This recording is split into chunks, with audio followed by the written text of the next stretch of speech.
Acting someday. Okay. Thank you. Old man. Bad knees.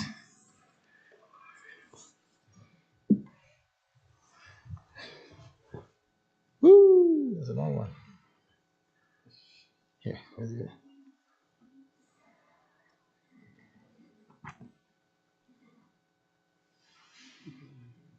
Here, I got it.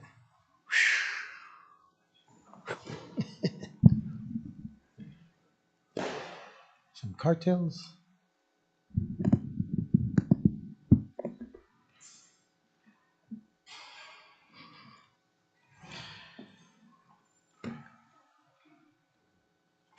Okay, thank you. Yeah.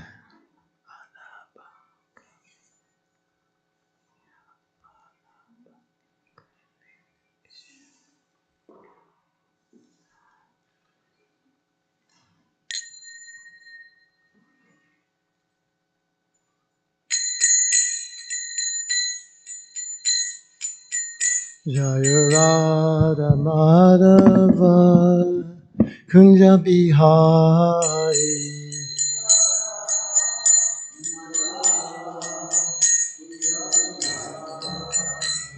Jaya Radha Madhava Kunja Bihari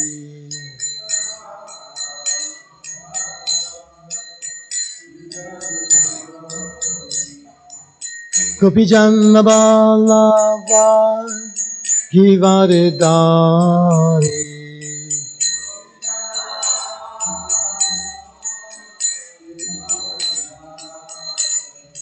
Gopi Janna Ballava Givaridari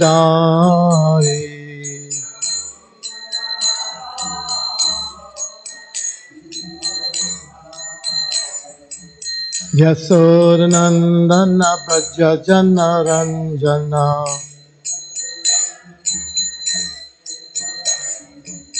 Yasodanandana Braja Jana Ranjana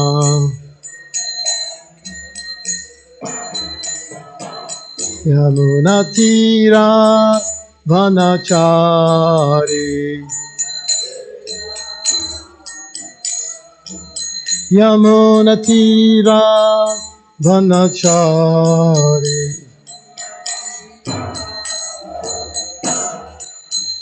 Jayo Radha Madhava Kunja Bihari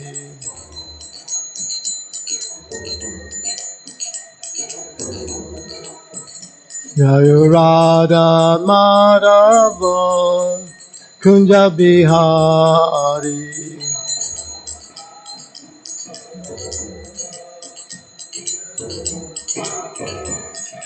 Gopi Jana Ballava Givaridari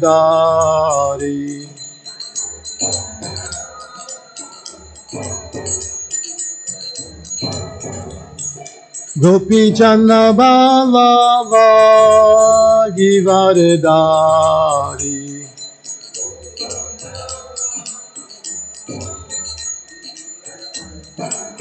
Yasodanandana Braja Jana Ranjana Yasodanandana Braja Jana Ranjana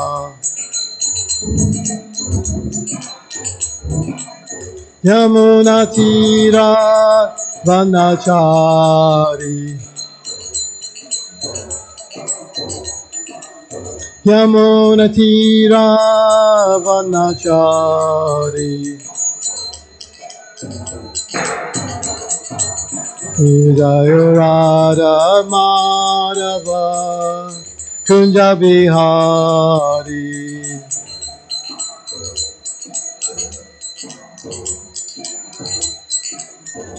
Jaya Radha Madhava Kunja Bihari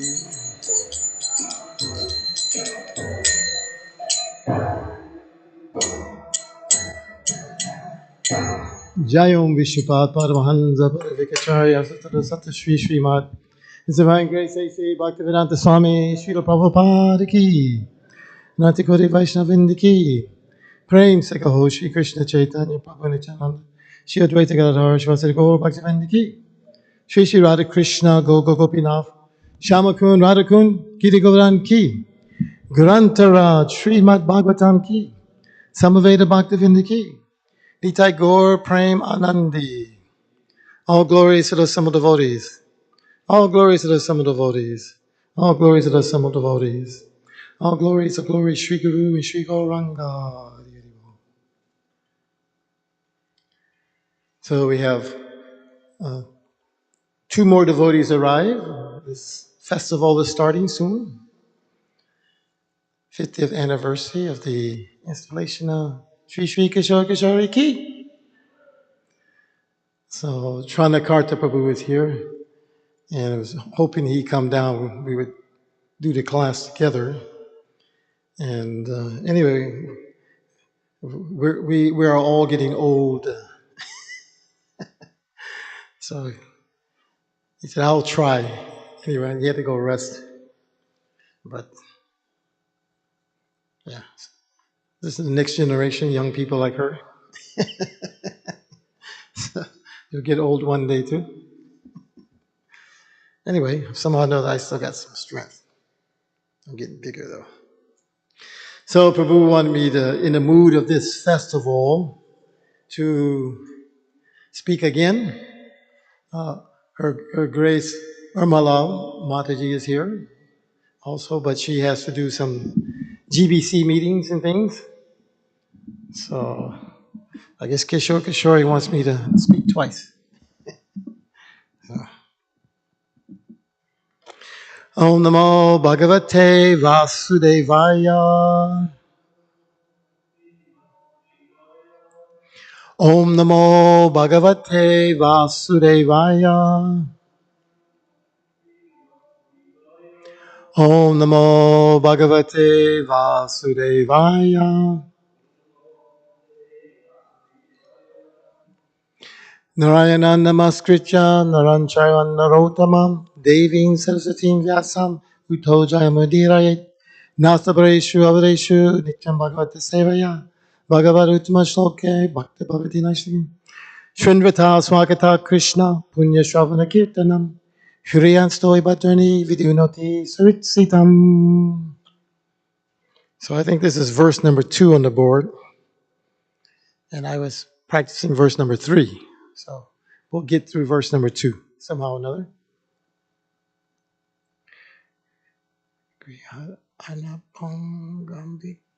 Okay. Grihat anampangam vikshaya. Grihat anampangam vikshaya. Rajaputyo chutam stitam.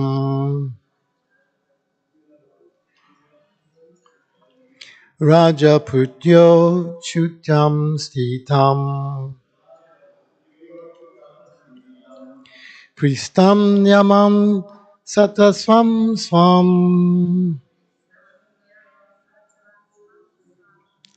Pristam nayamam satam swam swam. Natat tatva vidya striya. Natat tatva vidya striya. Grihat anampangam vikshaya. Rajaputro chutam stitam. Pristam nayamam satam sam swam.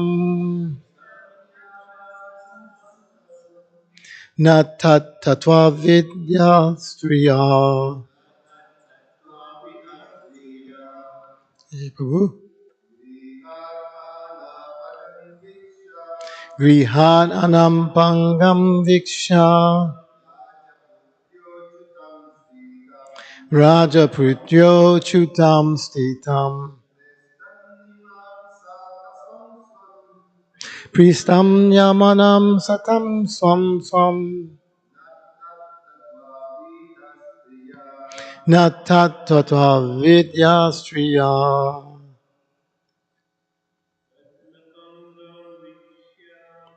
Grihan Anam Pangam Viksha Rajaputyo Chutam Stitam Prishtam Nayamam Satam Swam Swam Natat Tatva Vidya Striya Vaishnavis Vihananam Bhagam Viksha Rajaputyo Chutam Stitam Prishtam Nayamam Satam Swam Swam Natat Tatva Vidya Striya Haranam Bhagam Viksha Rajaputro Shutam Stitam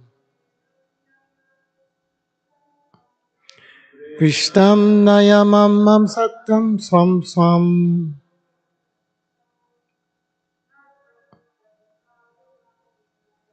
Natat Tatavita Vidyasriya Grihat from their palaces Anapangam never going out Viksha seeing Rajaprutya daughters of kings Achutam Lord Krishna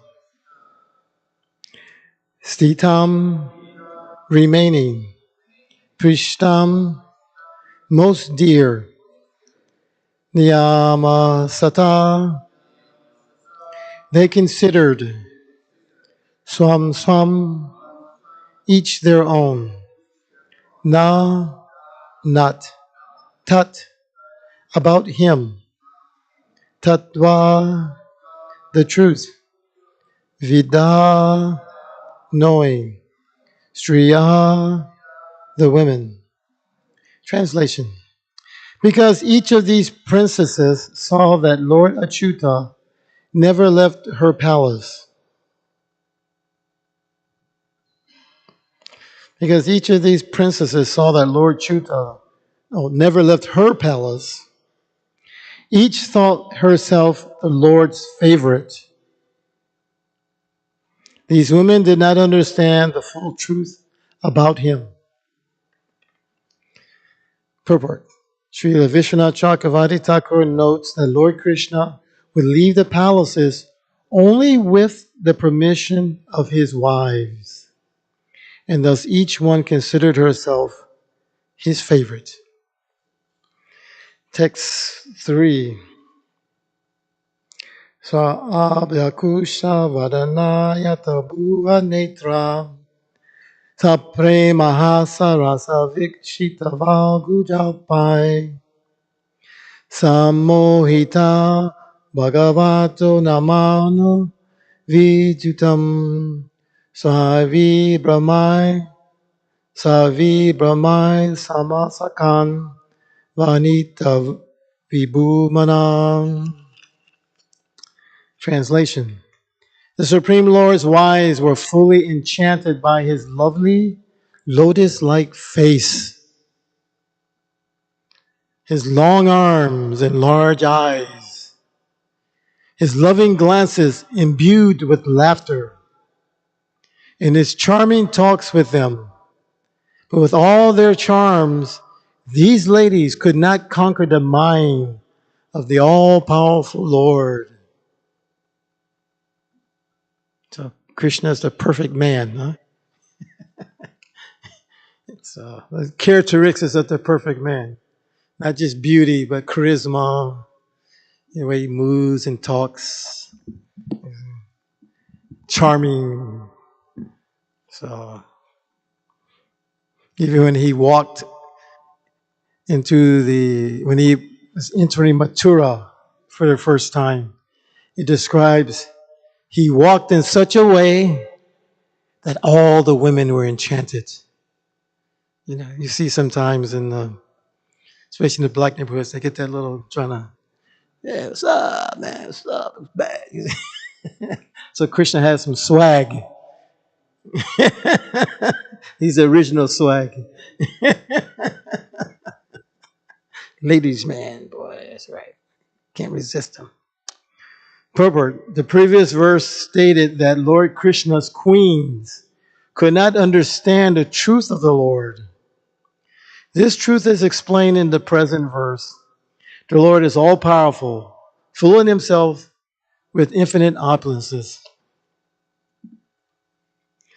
Om Gyana Timiranjasa, Gananjanan Shlakaya, Chakshamitamena, Tasmai Shri Gurave Namaha, Srila Prabhupada Ki. So, as you all are aware, these purports are from disciples of Srila Prabhupada. And that was Gopi Pranadana, Dravida, and His Holiness Sri Dayananda Das Goswami. So, when they began this work, they didn't start with the 10th canto. Did you know that? Because Prabhupada already did the summary of Krishna, the Supreme Person of God. So they started with the 11th canto and the 12th canto. And most of that work in the beginning was Sri Dayananda Maharaj. So the purports are really long. That's what I'm getting long because he likes to go into details. So they were just described over time. He kind of got busy with other things. So Gopi Pranadana and Dravida mostly did 10th canto. So purports are just 2, 3. And mostly they would take from, as you see here, if you look at these, mostly these are Vishwanath Chakravarti comments. Because he has that kind of, gives that rasa, mood, in his purports in explaining the pastimes. Prabhupada more or less was explaining these pastimes for people who are, we're struggling with the modes of material nature, isn't it? I want to become liberated from this suffering of the modes, Brahma Gya. You see? So he didn't get so much into the intimate details. Also, who knows, maybe he would become so absorbed in that praying, he'd just leave his body. So better he doesn't delve so much deeply into these topics. So we're going to read Vishwanath Chakravarti's comments. Very nice. So this first one pretty matches what they said in the second verse. He mentions here, he says in the second verse, which mentions how each prince, because each of the princesses saw that Lord Achyuta never left her palace. You see, Krishna, he manifested himself into 16,108 Krishnas. That's one of the mystic cities, isn't it? That you can make so many duplicates of yourself. But those duplicates of the yogis, if I move, they move. They're not independent. Whereas Krishna, each wife felt, he's with me. Isn't that mercy? Who would like to be the husband, the wife of a husband who has 16,108 wives? When is he going to see you? How many days 365 days in a year? Maybe once in your lifetime. You're next. Come with me. That's not very nice, is it? Even if he's rich, you get a palace. They had palaces. They had hundreds of servants. Well, that's pretty nice, right? But You only see your husband maybe 2 times in your life. So, but Krishna was there, so they thought, I am his favorite. That's how expert Krishna is. I am his favorite. And you read later on in the pastimes that because he had duties as being the king, he had to come out of the house and the chariot would be waiting for him. His advisors are waiting for him. At each house, they all come out. And he would get into that chariot. And when he would go to the assembly, they merge into one Krishna. So it was only one Krishna in the assembly, not 16,000 of them. And nobody could see this. So expert. So expert, isn't it? And as we mentioned yesterday, how the beauty of these princesses. So in this purport, he says, Krishna would leave the palaces only with the permission of his queens. Because that makes him feel even better, right? Your husband doesn't just, whatever. When I get back, I want dinner, okay? You understand? All right, bye. No, not like that. Not Kali Yuga husband. Yeah, demand and service. Because, this is Vedic. You're the wife. You must make me happy. No, it was a competition actually to satisfy them. So, and then not just with Krishna, even there's some other pastimes of the Brahma, Shiva, and Vishnu, and their wives. Their wives, they wanted to see who was the most chaste wife in existence. You all heard this pastime before? From the Brihat, that was from one of the Puranas. It's about Anasuya. She was considered the most chaste woman in the universe. So anyway, they called Narada Muni and asked him, you judge, which one of us, who is the most chaste? So he said, well, actually not you three. It is Anasuya. Says she is so devoted to her husband that she can take iron and make it into grains that you can eat. So they tried to do it, they couldn't do it. So they became a little envious. So they told their husbands, you go down there and test her. We don't believe she's that chaste. And just in the same mood, they did. They said, okay. They went down there and disguised themselves as Brahmins. And Anasuya and her husband, I can't remember his name. Anyway, they're hermits. They lived in a hut. So when they approached, her husband was out. And they said, we are Brahmins performing a very unique jaga. We only eat food that's been offered to us if you're naked. So they thought they had her trapped, that she has to serve the Brahmins. And they're telling her she must become naked. So what did she do? Because she's very powerful, she turned them into babies. Brahma, Shiva, Vishnu. She made them big, and then she fed them. Because, they're babies, a woman can be. So after some time, Saraswati, Parvati, and Lakshmi were, where's our husbands? So they went to see what happened, and they're babies. Give us our husbands back. So she tells them, I will give them back, but I want them to become my sons also. So she restored them, and they became, it's a long story anyway, they became Durvasa Muni and Dattatreya, and I can't remember the third one. Anyway, like that. So anyway, these pastimes are always going on this way. And the third verse is more interesting, what he says here. He mentions in this purport where the translation again is, the Supreme Lord's wives were fully enchanted by his lovely lotus-like face, the beauty of Krishna, and his long arms and large eyes. These are characteristics of the Supreme Person of Godhead. Lord Chaitanya also like that. His hands would reach his knees. That's how long his arms are. And very tall, elegant, like it mentions in the beginning when Prabhupada was having the devotees paint pictures of Krishna. So their concept of beauty was, like we have nowadays. Muscles, right? Strong, but youthful. You see? So no. These are divine personalities. They are strong, but their bodies don't look like that. They're very slim and elegant and soft. At the same time, they're very powerful too. Right?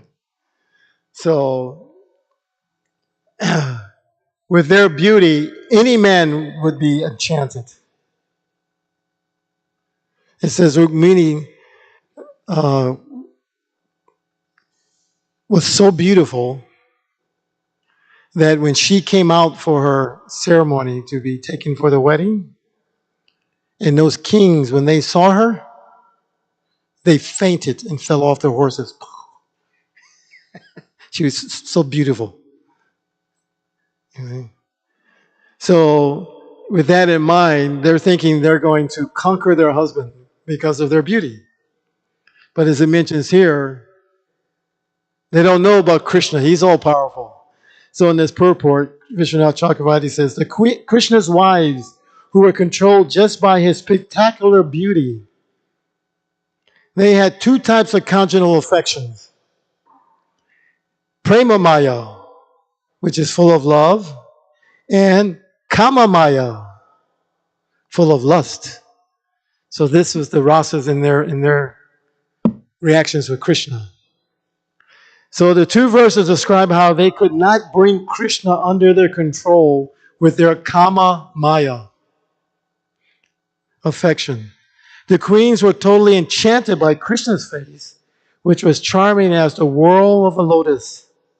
His long arms, elegant eyes, lotus eyes, Sometimes you see people, right, with the big eyes. It's rare, but it's very attractive. Loving smile. His charming conversations. But none of the queens, even with all their seductive beauty, could conquer Krishna's mind. The reason for this is stated by the word vibhuman, which means that by his very nature, Krishna, and not them, is the most perfectly desirable object. So that's the proof. There's no one more desirable than Krishna. Actually, when it describes beauty, it's described, Narayan is described, his beauty is described. He's known as Keshava. He is so beautiful that they just describe him by his hair. Imagine that. You're so beautiful, they just talk about your hair. Mm-hmm. But even Krishna is more beautiful than this Keshava. So therefore, he has four qualities that Vishnu doesn't have. He has these devotees who are even more dedicated to him in such an intimate manner. One of the qualities. So Krishna, he's coming. It says yada yada hidamasa glane bhavarta bharata, right? Paritinayu saranam vinasha chaduskritam. He's coming for two purposes. But really, he's coming for the one purpose. See, to enjoy with his devotees and to glorify his devotees. That's his main purpose of coming. Especially the Krishna that we're reading here now. This is the original Supreme Person of Godhead himself. Only once in the day of Brahma does he come. Every 1,000 yuga cycles. It's billions of years. And his coming is really a prerequisite for, of course, to show these pastimes, especially in Kali Yuga. He's coming at the end of Dwapara Yuga. In Kali Yuga, we are suffering in so many ways, especially in our relationships. So when you read Krishna's pastimes, we can relate a little bit to it, isn't it? The tragedy of life. But Krishna's tragedy is so attractive. I remember selling Tranakarta, but we were selling books in Atlanta. They have one big shopping mall an Indian man bought. And he converted it into all Indian stores. In the food court, it's all Indian food stores, like that. So we go there and sell books sometimes. And you would get the people they're not really pious. Because, at least for myself, we're always involved with the temple. So all you see is the pious Indians, right? I never met the ones who don't go to temples, who are just karmis. So one lady comes in and I'm showing her the Krishna book. Oh, isn't this so nice? And you should read these stories to your children so they can be attracted to Krishna. And she says to me, oh, it's too violent. It's too violent. Have you ever? That never entered my mind that these are violent pastimes. Because we're devotees. But when you think about it, yeah, they are. Every day he's killing someone, isn't he? I don't want to read that to my children. So, anyways, but so as he comes, he shows his pastimes, and that is really leading up to the point where Krishna himself, he wants to taste these pastimes also, right? So how is he going to do that? He's the Supreme Person of Godhead. He has to accept the service and reciprocate with the devotees. Therefore, he's not able to relish bhakti as the servant, even though he's serving, but he is the recipient of service. Therefore, he has to come as Mahaprabhu. You see? And even as Mahaprabhu, his main business is that, relishing Krishna in the mood of separation. But at the same time, what is he doing? He's preaching and bringing all the non-devotees into devotional service, because this is the jaga for this age. So Mahaprabhu's pastimes are there. Of course, they're not mentioned in the Bhagavatam. It only says Krishna Vardam Trishal Krishna Sankopanga Shastranam. Because that is he has to be a devotee, so you can't show those things. And those pastimes, they don't end just with that. They continue. So what is the expansion of Mahaprabhu's pastimes? Who can say? It's gone. It's an extension of it. It's not just, sometimes we get absorbed in we just got to save ourselves, and we come. It's got its Nitya Leela also. All right? Nityananda, he described the temple of Vedic planetarium to Jiva Goswami. Yeah. So, and you'll find that even within ISKCON, we have so many varieties of temples, so many deities, and each of those temples are very unique. Some of us been to many temples, served in many temples, right? You only Chicago? Have you been to other temples? Serve for any amount of time? Just visit, huh? A few, yeah. No, but every temple has its own pastimes and everything. And if you become dedicated to the temple, the presiding deity, and then you can enter into those pastimes and they may sound a little chaotic and crazy a little bit. Just like I'm leading up to the point where we have Tranakar to talk a little bit. When we joined back in 1970s, most of us were coming because Why? I want to go back to Godhead. I don't want to take birth again. That's a good motivation. There's nothing wrong with that. Even there's a nice pastime with Japataka and Prabhupada where he's trying to be humble in front of Prabhupada and saying so many things, Oh, Prabhupada, I'm the most fallen. Prabhupada said, you're not the most anything. And so many different, I can't remember all the different things. Finally he said, well, Prabhupada, I just want to serve you birth after birth. He said, why do you want to make your spiritual master take birth again? Go back to Godhead. So, let's be realistic and honest. I know why I'm here. I don't want to take birth again. Who wants to take birth again? Maybe Trana Carter. He's a book distributor, so he like to come back and take birth and sell Prabhupada's books again. No? I'm ready to go back to Godhead. That's very advanced. So what I'm trying to say is, we can read how the Mahatmas are praying like that and appreciate it. But we can also, we have to motivate ourselves. So how is that? What is our service? It's Sankirtan. This is the jugger for this age. And we find some place we can fit into that and participate in it. And if we're very fortunate and we find a temple that you could become dedicated to, you see, I want to spend my life here, Kishore Kishori, and expand their glories so that this temple is too small. We need bigger temple because so many people are coming. Or maybe we need more temples or something.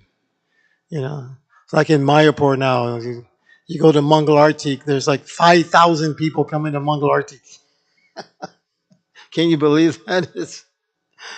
And it's hot in the morning. You're sweating like anything trying to get there. Then you get inside, it's even more hot because there's so many people inside. But it's sweet.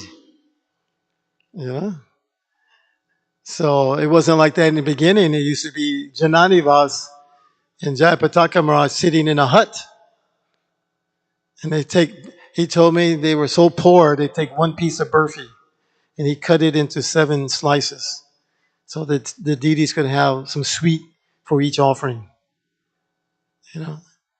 Living in that 100-degree temperature, humidity. But he felt, I am the eternal servant of Radha Madhava. And that's all he wanted to do. And from their devotion, now you have that huge temple. So here in New Sevakunj, these are the Sevites who have that mercy of glorifying Shri Shri Kishore Kishori. You see, so Tranakarta and I are the old timers who somehow or another, I don't know, I think Kishore Kishori just, okay, that's enough, you guys go away. Sent us someplace else. That's kind of my experience. I was telling some devotees the other day, I was here from 74 to about 80. We went through like 5 presidents, even when Prabhupada was president. I don't know, Kishore Kishore was tough boy. Next, come on, bring me somebody else. So you've been here about 12 years now, huh? More? See, they like him. You think you stay because you want to stay? No, because the deities let you stay. That's why you're here. So, they choose you. We didn't choose them. So, anyway, so much nice history to remember. And, of course, that period of time when we were present, it was very unique. I think because Prabhupada, there's some things he wanted established, and he didn't know how long he had. If you look at the history of Prabhupada, I tell you one thing I did many, many years back when they put the recordings of Prabhupada out.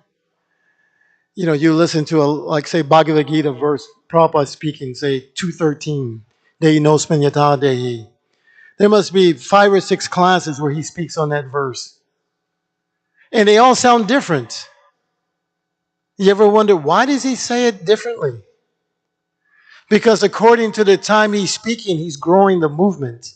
So I took all those MP3s and I renamed them so that they are chronological according to the date. And when you listen to them, you see Prabhupada growing the movement. It's a progression. It's like a story, you know? So by listening to that, I caught in there, like in the early, 68, around there, 67. He really thought he was going to leave his body. So he was bringing the devotees up that, you have to become serious and spread this movement. You're going to have your disciples, and he's talking to them in this way. And all they have is Bhagavad Gita. They don't have anything. But he's still pushing like that. And Krishna kind of gave him more life. So he knew his time was short. And he needed these books established. But in order to print the books at the quality that he wanted, you needed money. So where's the money going to come from? So miraculously, the devotees figured out how to sell the books. And I know we all wanted Prabhupada to stay. So we were prepared to do anything so that Prabhupada would be happy, Krishna would be happy, and his books got published. So we had to do things which didn't seem, like they're your standard devotional mood of a Vaishnava. You're supposed to be humble, right, and tolerant. No, you have to. Okay, for pleasing Prabhupada, let's change our methods. So I think Krishna sent the Tranakartas and the sneaky Mahitis who were adaptable. Prabhupada said one thing. He said the greatest advantage in the American devotees, you know what that was? He said, first of all, they were irresponsible, which means we could do anything. We didn't care about rules and regulations. And they didn't have to unlearn anything. Most people from India were brought up into sattvic mood, right? Humble, respect your parents. You say, don't make trouble. So he could train us any way we wanted. We were ready to do anything. We're like Krishna's mercenaries. So ISKCON is also Leela. So this festival that's coming up, we'll get to hear a little bit of the Leela of New Seva Kunj and its history, and especially in that particular period of how Prabhupada was driving us like, mercenaries out there. Whereas a war against Maya, externally and internally, not just internal. And Prabhupada was leading that charge. So in that way, it was pretty easy because you got to see him also. And every temple has you'll find they all have I talked to devotees from other temples. A whole nother experience. You have that too, Tranakarta? I talk about Chicago, and it's like, man, they were sort of a little different than what we hear in Chicago. Because this is a rough place. Imagine, this used to be like the slaughter capital of the world. They killed so many cows. No city in the world killed more cows than Chicago. And about the time they started that temple, the slaughterhouse closed. They turned that place into an amphitheater, wasn't it? Where they have concerts. I can remember going selling books, and you could still smell the stench from the killed cows from many years back. It's just like soaked into the soil, So, of course, this place was rough. And now you can go like this. There's no problem. Everybody, one devotee, he did $15,000 worth of books like this. There's no way you could do that in the 70s, So, anyways, Tranakarta himself, he was very fortunate to come right about as it was. You came before the Evanston or right when it opened?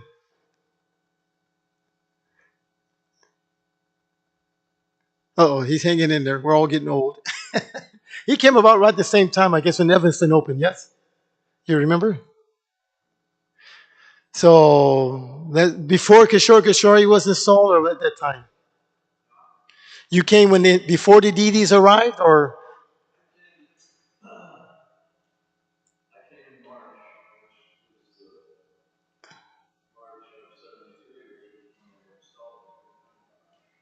something?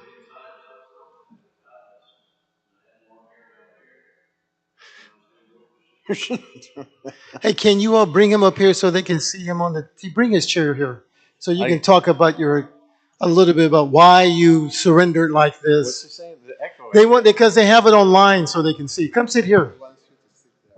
Sit there. They have it online so people can see. I love you, but okay. I think yeah. Well, see, you see that monitor? They have it online. So put it here.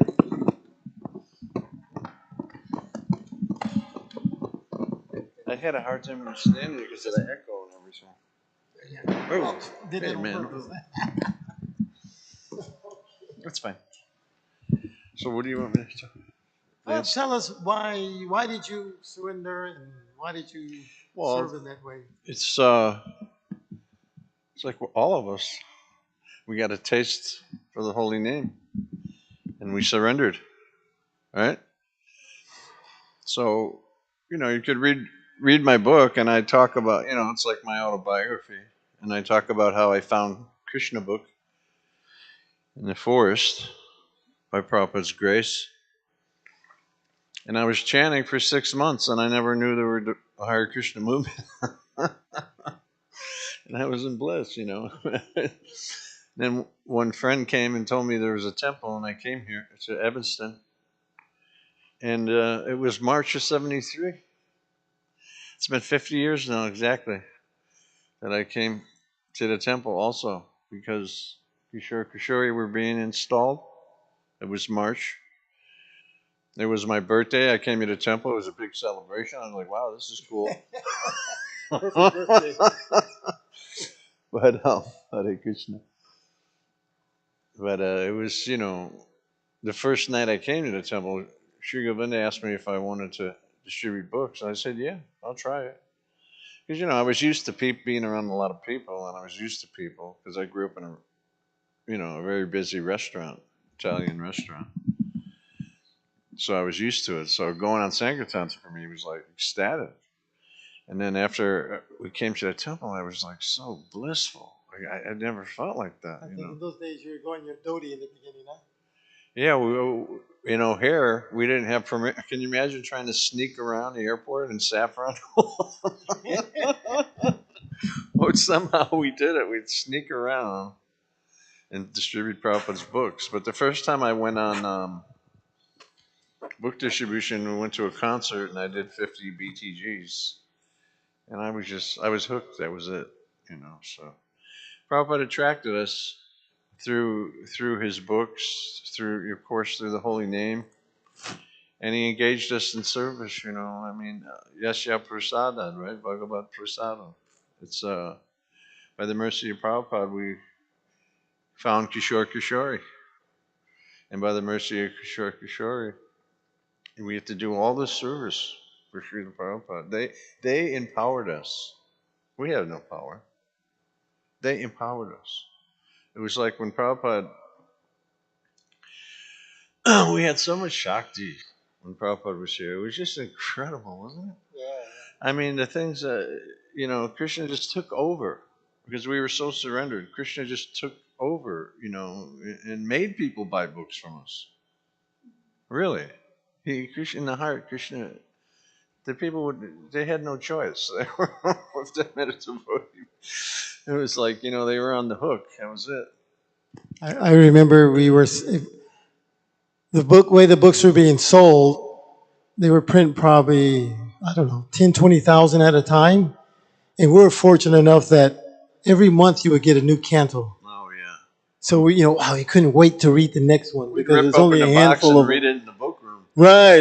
You got to unload the truck first. But we got to the point where they're finally printing the Anta Lila of Chaitanya Charitamrita. You all know Anta Lila, right? Yeah.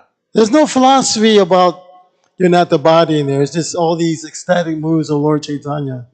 And they're selling those books in the airport. I gave Johnny Cash. You know Johnny Cash. He's very famous. I approached him. McGendra was next to me. And I said, Mr. Cash, it's nice to see you. I mean, he's very famous. I mean, all the people in the airport, who's Johnny Cash? It's Johnny Cash. And I just, we had no fear, man. I just walked right up to him. Mr. Cash, I'd like to give you this book. And I showed him Bhagavatam. He goes, and he blew my mind. He goes, I know your master's books. They're very beautiful. And I was like, whoa. You like hearing that, right? Because you know you're going to get a donation. Well, I said, well, he said, I think I have that one. And I pulled out, just fresh, hot off the press, right? Chaitanya Charitamritas. And I put 3 of them in his hand. And he's like, wow. He's like looking through them. He goes, these are beautiful. And I was walking with him. We walked down the escalator to baggage claim. And when we got the baggage claim, he reached in his pocket and handed me 2 20s. $40 was a big donation back then. You know, it was so you never know who you're going to meet out there. So many people got. I mean, it was like all Krishna's arrangement. All those books went out, and they were being shot all over the planet. And a lot of people complained that sometimes they'd find books. Even devotees would complain they'd find books in the garbage sometimes. But I mean, even if the person took the book and gave a donation, they're on their path back to Godhead. Doesn't matter, you know. And when they mentioned that to Prabhupada, he said, "What is so surprising? They throw their own babies in the garbage." you know, Prabhupada always, always stuck up for his book distribution warriors. He didn't want to hear anything about it. So You know how he became devotee? Tell him where you found your book. I told him in the forest, In the woods. He's in the woods, and there's a Krishna book sitting in the woods. just north of here. Anybody know where Lake Zurich is? Lake Zurich. It's just south of the Wisconsin border. So that's where I found Krishna. You've read my book. I was seeking like anything. I was going crazy. I was asking Jesus, please help me because I can't take this. I'm ready to join the Marine Corps and go to Vietnam. I was like, and all of a sudden, boom, Krishna was right there. It was like amazing. And I just started chanting, Hare Krishna, Hare Krishna. And the holy name had a hook in me. But that's how we all became devotees, right? Through book distribution, through chanting and serving. That's how we stay in Krishna consciousness. Whether we're householders and it doesn't matter. It's what's in here that really matters. You'd be living at home with your family, raising your kids, and you can be completely Krishna conscious. Or you can be some so-called exalted leader, and you might have some serious anarthas inside of you. So it's really. So anyway, the best thing to do is not judge devotees, but just try to encourage devotees in devotional service. And that way, we get the mercy of Krishna because we're trying to look out for our brothers and sisters in Krishna consciousness. You know. So in '73, when I came, it was like the most amazing time for me. And when I had Prashadam that day, Nischinta was cooking. And he made khichdi and halva that you can't even believe it. It was like, when Prabhupada was here, I mean, it's not like it's not intense now, but everything was intensified. The kirtans were intensified, the prashadam was intensified, devotional service itself was intensified. So I'm eating this halva. I'll never forget it. It was strawberry halva with ghee and butter dripping out of it. And khichdi, I've never tasted khichdi like that ever since. It was just amazing. But I come from an Italian family of great chefs, and I never tasted anything like that. I was like total bliss. But I already had been a vegetarian, so my mother used to cook me, you know, vegetarian lasagna and all that. My parents were very supportful. very fortunate, I didn't have to go through torture from my family, like a lot of devotees did, right? My mother told me when I was at the Purdue University when I decided I'd become a devotee. And so I called the temple. What's that Polish devotee's name? Huh? Our godbrother, Polish devotee from Chicago. Yadavacharya. Yadavacharya. I don't know. Anyway, he answers the phone. And I say, I want to be a devotee. What do you have to do? He says, come to the temple. I said, okay. He hangs the phone up. Nobody preached those days. So, I was already thinking I had to move in from reading the books. I said, that's confirmation. I'm moving in the temple. So it was Thanksgiving break. And I tell my brother, he came to bring me home for Thanksgiving. I said, listen, you take me to this address in Chicago. He said, no, you can't do that. Mom says you have to finish school. You can't. I'm not. I said, I used to be a musician, a little bit of one. I said, you can have all my instruments. Okay. So he drops me off in front of the Evanston Temple. And I walk in. I called on the phone. They said, I want to be a devotee. He said, come. So here I am. So Sri Govinda starts talking to me. But I didn't know anything, really, except what I read in the books, so it wasn't much. So he said, I think you need a visit for a while. I am 200 miles away from where I'm supposed to be. Now you want me to visit? I said, what is going on, you people? So Bhaktaratni, come get this boy. Takes me right to the kitchen. That's in those days. It wasn't like, I see Bhakta programs now when you join. You want some more burfi? You like some more sweet rice? Is everything okay? No. I didn't even take my stuff immediately. He's like, you coming with me. Right to the kitchen. Okay. And never seen pots like that ever in my life. You're going to wash all those pots. The sink's this big. Because we didn't spend money, right? We ain't spending money on anything. You deal with it. I said, how do you wash it? You just wash it. You understand me? That's it. Oh, man. I said, okay, I want to be a devotee. I guess I got to do it. I'm just all night. Lay down, where's the bed? There's your sleeping bag on this hard swimming move. No pillow. Oh, man. Next morning, listen, what the heck? Get up. And they were so fanatic in those days. They sawed the hot water knobs off. Remember that? No hot water. That's sense gratification. And we ain't wasting money on it. December, nothing but cold. And you hear people screaming in line. The water in Chicago in the winter is like next to ice coming out. And we're standing in line. Next. Get in that shower. We're going to miss Mangalarti. Do your little dance. Anyways. Washing pots purified our hearts. Like I said, I grew up in an Italian restaurant, and I was an athlete, so I didn't have to work as hard as my brothers did. But one of my jobs was washing pots. His father had a big restaurant in the south side. They just closed it down a few years ago. But anyway, I washed pots. But coming to the temple and washing pots was a whole nother world.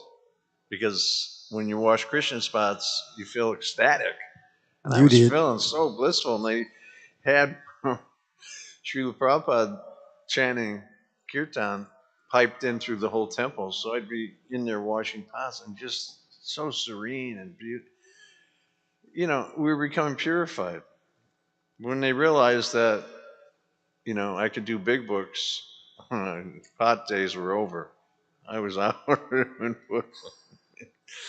And there was nothing like Ohio Krishna Airport. I mean, Krishna gave us that whole airport. We basically owned it. There were no restrictions, We just walk in and yahoo, man, it was everywhere.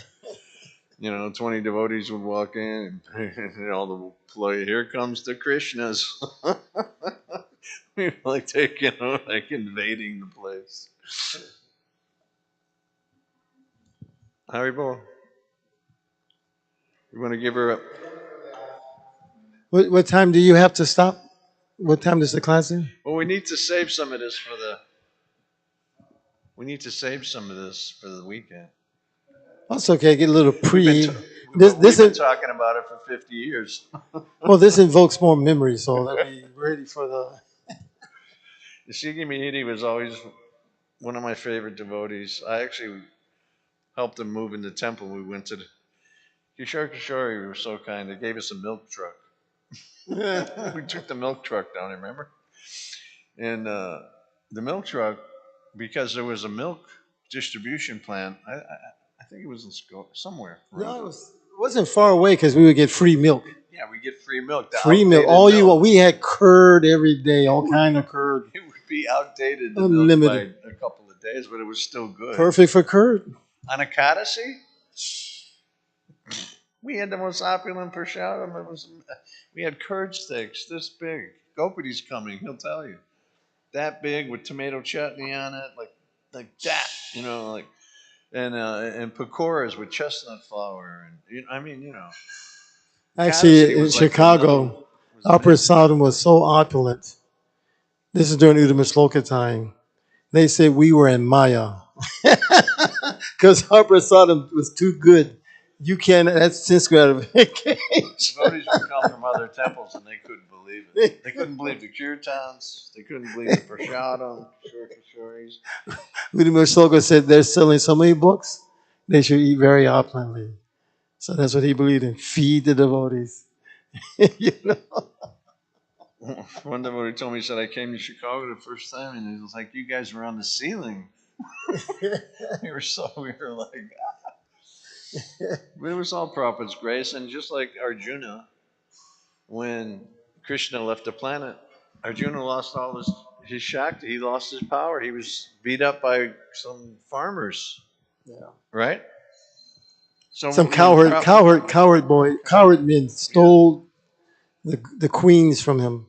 yeah. So when Prabhupada finished his earthly pastimes and went, I just realized so immediately that anything I thought I possessed, Shakti or whatever, is gone because it was all Srila Prabhupada.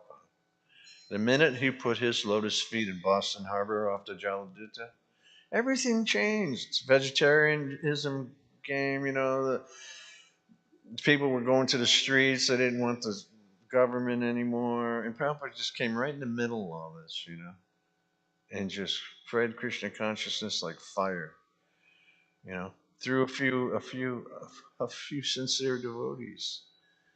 A devotee didn't even have much experience. Say you go to Montreal, you go there, you go there, you go there, open a temple. you know. So, but Krishna empowered us. Krishna empowered those devotees, and this is all part of Lord Chaitanya's Sankirtan movement, and it will never be stopped for 10,000 years, no matter what. It will never be stopped. I was telling Sikhi this morning, right? We were talking, and I saw all those groups we had to put up with, right? Just disgusting people and tolerate, especially in the airport where we're distributing, because you're all in there. And we had to they're all gone. All those groups are gone. We're the only ones left. The Hare Krishnas are still there. When Prabhupada left, the prophecy was fulfilled. 108 temples Prabhupada established, right? Now there's like over 400, right? Yeah. And some beautiful farms, especially in Europe.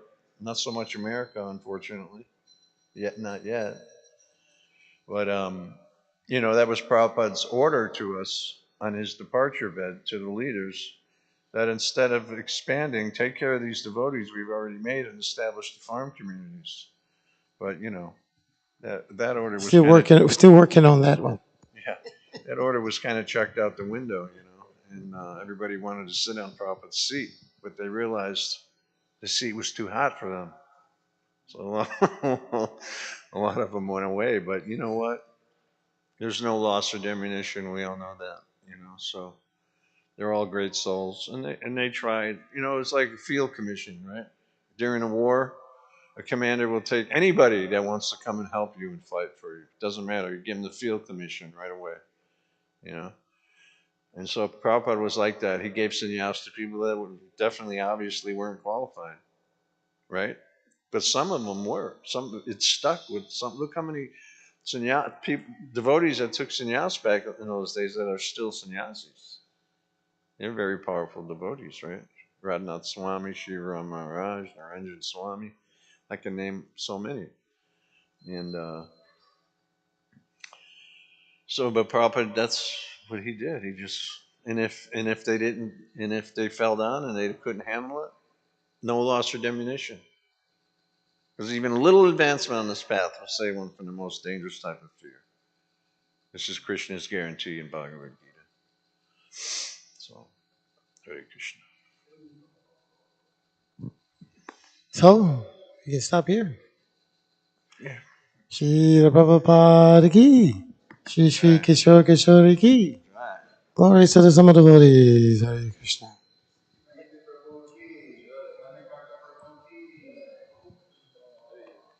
The battery's running out anyway. It's red. The battery's running out. Yeah. Yeah. Uh-oh.